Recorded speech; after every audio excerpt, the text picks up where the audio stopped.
So I am a dreamscape psychonaut, and you're going to hear me use those words a lot. If you are reading the books, or if you're listening to my podcasts, or in any of my groups, I think that the dreamscape is just as real as the waking world. And it's funny because I have a history, a deep history of writing about my dreams and thinking about them and contemplating them. And I don't even really know where that came from. Like I was probably, I don't know, somewhere in my teens. Well, I know I was in my teens. I don't know if I was an older teen or mid teens or whatever, but I started writing about my dreams because I've always, maybe not always, but since then I remember being a very vivid dreamer. And my dreams were so colorful and I found so much meaning in them. And I was starting to do my own interpretation, although I did kind of go down the garden path a little bit of like what other people's interpretation might be. But really, just kind of, I was writing them down just to capture the story. And then also, as I did that, I would sort of like just kind of touch on, in my mind or whatever, before moving on with my day, what that might mean. And I think about some of those dreams still to this day. I have all my journals that I used to write them down. I would write them longhand. Now I actually just verbalize them as an audio, or I do voice to text, which is really useful too in that process, because for me, it flows better for me to do it that way than it does for me to write it down. That's too slow for me. The way that the insights keep coming to me. So I was doing that when I was young, and I have no idea why I started doing it. I was talking to my husband today or a couple days ago about that, and my daughter. I was like, I don't know where this came from, why I started writing about my dreams, but I just wanted to and kept a journal. Somebody must have suggested something like, a diary when I was younger, because I used to keep a diary when I was like grade 8. Actually, you know what? It was given to me by someone. And it was one of those old-fashioned diaries that had like a lock on it. Like, which is really interesting. But I'm not going to even go there. Like, why we lock up our innermost thoughts and feelings. I don't know. Interesting. Anyway, that's something that just popped in my head. But I started writing about these dreams. And then so fast forward. Okay. So then I started to return to that practice of at least, like writing them down. I always contemplate my dreams, and I kind of say, yeah, I can even lucid dream. It's like people think it's a superpower to be able to like manipulate what happens in your dreams. And actually that's cool. And I was exploring that for a while too. And I've done it. I've like actually been awake in the dream, like conscious that I'm dreaming, and I'm still dreaming. I'm asleep. I'm not actually like coming out of the dream or daydreaming. And then I'm like, well, wait a minute, I'm dreaming. I can like try this on and take it off, try it on, take it off, But I also think that there's such richness to be had in just being the observer, being along for the ride, And then when you quote unquote wake up, or, like you, you can reflect on what that wisdom was without you manipulating it. So I think there's like a value in all of that, because this is really just a realm of play. And so I've been thinking about that a lot, and I'm revisiting Robert Moss's work. Because I started, going down that road when I realized that I didn't just, yeah, the crow might mean something in your dream, for instance, but that's only because we've agreed upon this symbology, like this symbol of the crow meaning XYZ. It's not because it actually has to mean that for you, and what your dreams mean for you. And that's why it's super important to interpret your own dreams, is because you have your own lexicon, and we share some of it, with others. Like sun rising is hopeful, and the sun setting is like, oh wow, that's the end of the day, and all these things that symbols can represent for us. But they are interpreted slightly differently depending on our background, our circumstance, whether or not we believe it, whether we bought in, whether, like what culture we're from, like things that we've been taught and not taught, like things we knew and didn't know. And sometimes things come up in dreams that we didn't consciously know, but we picked up somehow in the ether, and it's part of the collective consciousness that can be revealed to us in a dream. And so, okay, so what I'm talking about is really like the lexicon or the language that we can draw from, or I like to say the word substrate too, because it's like the substrate of, there is a substrate of all that is, and there's also a substrate of all we know. And so I really love, when Robert Moss is talking about the imagination. And a lot of people talk about imagination, like Michael Meade, Joseph Campbell, they're mythologists and storytellers, and all kinds of cultures all over the world, like imagination is like highly revered as a creation point.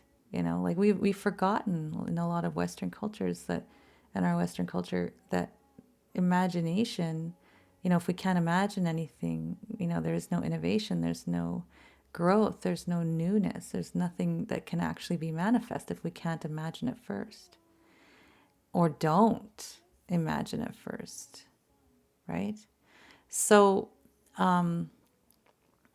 we're just sort of stuck in this quote unquote practical, not the imaginal. We want to produce, but really all we're doing is reproducing when we're stuck in the practical, not when that's all there is, of what we seemingly think we know. So to create anything new, to be continually evolving and expanding, which is the point of life itself, creating, is to be in this creative space of the imagination. So they've even called, and I think actually Robert Moss calls it the imaginal realm. And even in science, there's the imaginal cell, right? Like where all possibility exists. So it's like a stem cell, and it doesn't know what it's going to be until it's called into action. And I need you as a new heart cell. I need you as, a blood cell. I need you as a brain cell. And they're called into action and are created it from all that is into what is needed or wanted or desired or at the moment. So so let's go to the imaginal realm. So these thoughts are actually helping me to create this cosmology and define it, so I feel it, and I've been exploring it, and I'm really, the whole point of a story is to tell the story, right? Through all these different examples of what the story could be, So by doing that, telling all these characters, like events and how they relate and how they bump up with each other, how they help each other grow, that's all part of the bigger story. All of these smaller heroes' journeys, smaller, and when I don't mean insignificant, I just mean little points of the all tell the complete picture of the whole story. And I don't just mean like, creating chapters, which I do, chapters in that story, but also as representatives, each chapter holds the entire meaning of the whole story itself. So one love story teaches you about love. One story about motherhood teaches you about motherhood. One story about fatherhood, one story about brotherhood, sisterhood, and without the gender, like those are just examples I'm coming up with that, I'm not talking man, woman, I'm talking about like human experience, those are just examples. So what was I saying? Okay, so while I'm exploring this dreamscape, and I have actually a drawing I did a year and a half ago when I first started, pulling together this world, building this world. I was, okay, there's this like cosmoscape, and it's sort of representative like the space, with the earth as part of it. So it's like everything. So but then I'm like, okay, well, in the cosmoscape, there's like the universe that's bigger. It's like everything that was already made manifest. But then I think I've never really heard of this discussed this way before. But outside of that universe is like everything that is. It's like that could be everything. That's the imaginal realm, I would say, maybe even like beyond that. Or is the imaginal realm only in this like manifest human, But I don't think so. I think it's beyond the physical body. This is the imaginal realm. And then within that imaginal realm, I was like, okay, so now, and then there's the imaginal realm as a substrate of everything that could possibly exist. And then in the dreamscape is where those, each individual, or where you can play in that playground of imagination, right? And then whatever you play with, you can, and however you take that or interpret it, or if you pay attention to it at all, that becomes manifest, in the manifest reality, the manifest realm, this density, this embodied density. Yeah. And so we start with this substrate of all that is, and then we create our universe through imagining what it could be. And sometimes people are stuck, like in what actually already exists, and then there's nothing new being created, right? Unless you allow yourself to be in the creative space, which is the imaginal realm. And so this is what art's all about. This is what, even chop wood, carry water, the practical stuff of just making fire and taking care of things, and, building a fence, like taking care of of children and all the practical things. That's still a creative process of sustaining life and nurturing life, and leaving that space to be able to create and keep creating the next moment. Even we're always creating, we're even creating the next moment, the next thought. So I love that. So when I was moving down that, I was like, okay, I'm really refining this cosmology of this world, because I'm like, okay, if we start with that, the imaginal, and then from that, the dreamscape is actually, a way to play without, whatever seeming consequences of, like, let's say dying for, in the physical body, and then, like all of those sorts of things, that you can't actually physically die in the dreamscape, but you can play with what that might be like, and you can feel it and experience it. And then you can, use that as wisdom, or I don't want to use the word use, terrible. Anyway, so that becomes wisdom, and it's like the lullaby, which is like preparing for the little death, you don't actually have to die, if that makes sense. You don't have to die to experience death, or at least, have some kind of taste of what that might be. And it's all about sense making. It's all about meaning making. It's all about, also serendipity and seeing synchronicities and connections. And you put all that together, and that's the web of wisdom, that catches us from free fall. Free falling, like in confusion and no sense, nonsense. And you fall into that web of wisdom. So, okay, so then I move into this cosmology. So there's like a bunch of things that like I call purposes. You can call them roles, I guess, of each character that's in the book. And some of them have a few, some of them are really focused on one. Some of them grow into their, true genius of what that purpose is. Lots of different things, but there are some major players in this part of the actual building of the world itself. And they're really representative of what each of us actually do.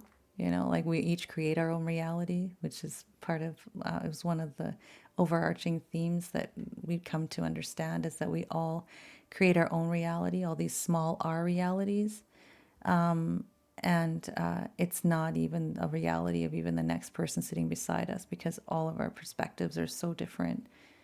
And we're all looking at the one, that we're all part of, but from different angles, right? That center point, we're all looking at it different angles. And the reason for that is so that we all contribute to this whole question of what am I? Well, I am, but what's that mean? So we bring meaning to it through our stories. All right. Okay. So, so I've created, I guess, purposes or roles or names for these for each character, for some of these characters. And the one that sort of moves in the imaginal realm, they are the ones that are working in the substrate of dreams. Even though they're manifest, even though they're physical bodies. And there's a couple characters.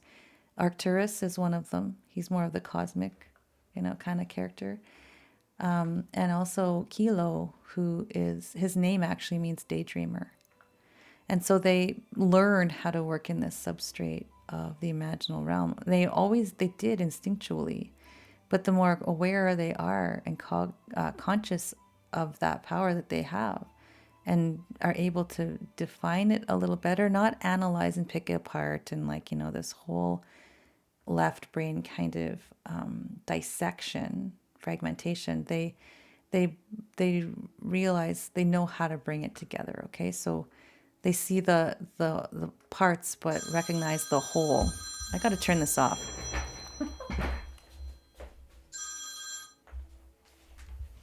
All right, so they are the architects. And there's another book that uses the word builders, and I think that's interesting. I'm not going to steal that, but I don't know if it's exactly the same concept, but I think it has similarities, I think. But I like the word architects. And so they create the structure, but it's not static. They're consistently and continuously redoing things and changing things and building new ones out of the imaginal realm through the playground of the dreamscape. And then has the potential that's the substrate from which all the dreamers, who's every character, every human being, all the dreamers to pull from. And so there is this ability, each innate, divinity of each character to be able to be an architect. And so they teach that, they embody it, they encourage it, they steward it, they lighthouse it. And so so they are the architects, but they're not the only ones, and they don't want to be the only ones, like gods,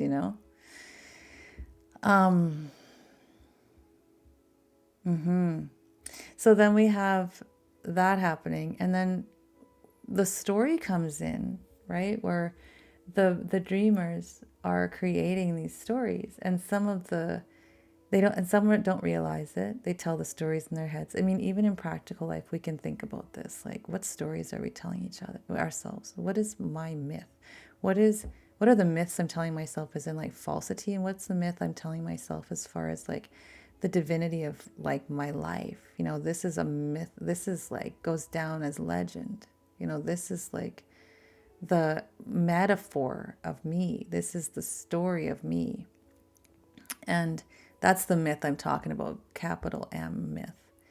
And so we all tell these stories. We're all storytellers in a way. We all have a narrator within our psyche. We all have, things that we tell ourselves about, our future and our past, and we believe them. We tell each other these stories. But what we're learning here, and what part, my books are, when I'm playing with them in my books, and part of the, I guess, message or theme, one of the messages or themes is that we are all creating our own stories, and we are the antagonist, we are the protagonist, we are writing it ourselves. As we are reading it and as we're experiencing it, we're at the same time writing it. We have the pen in our hands. We can erase and delete and rewrite and reshape and learn new language, a new lexicon. We can expand and we can write new chapters. We can edit. We have all of that.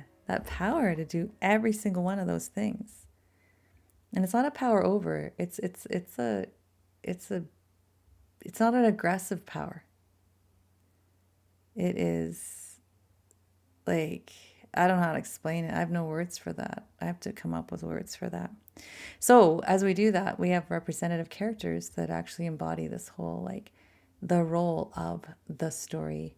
Well, first, this was cool. I kind of came up with this when I was writing chapters about when Kilo and Shiraz in book one, when they go back to visit where Yara, their mother, was born. And it's like on the coast and it's cold, and there's a lot of like imagery of, Celtic roots, and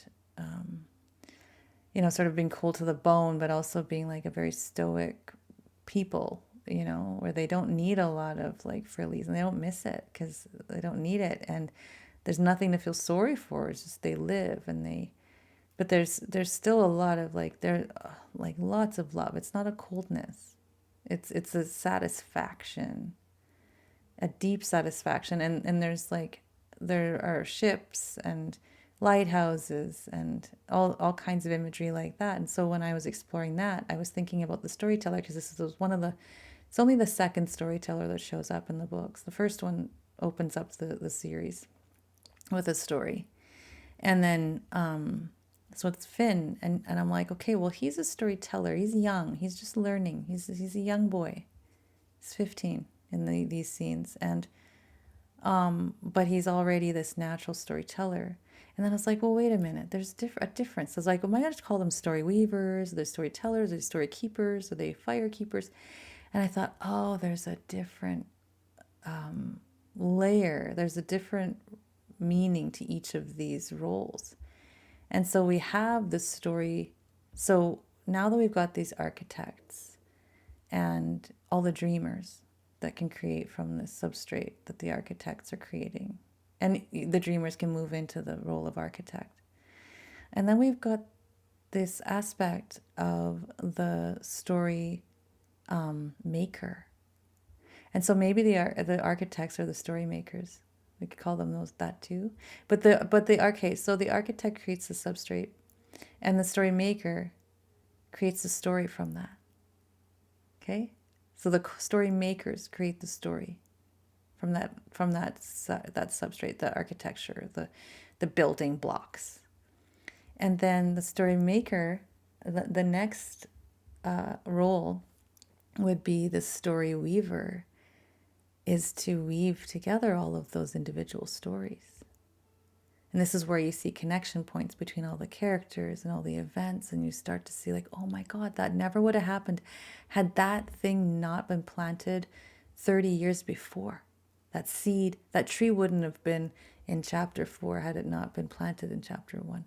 That baby would not have been born. Those people would not have met.